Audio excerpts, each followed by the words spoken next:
Honey, I'm not waterboarding you.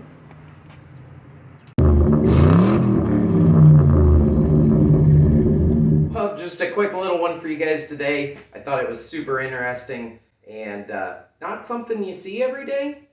And so, yeah, I tried to do what I could. Now, my friend had called the police. She had hit a raccoon a few days ago driving down the road, and like I said, called the police because she had figured out when her dog wouldn't leave the front end of her car alone that the raccoon was still alive.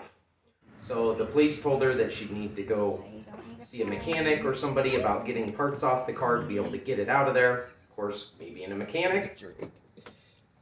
Have you been feeding it and watering it while it's been in there? No. She shows up at my house wanting to get the front end torn apart and try and get this raccoon out of there. Now, like I said, this thing's still alive and it is not happy to be in there.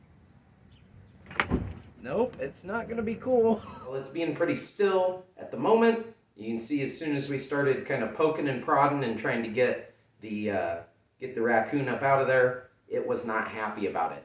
I had a couple layers of gloves on, but I really wasn't trying to test the bite strength of just some mechanics gloves backed up by some welding gloves, because I know those little things will do some damage.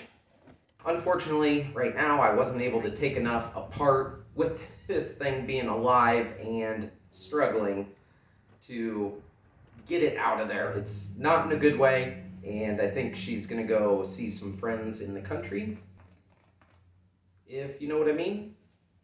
So, off she went. Just an interesting little one I thought I'd share with you guys. Anyway, thanks for watching. We'll catch you next time.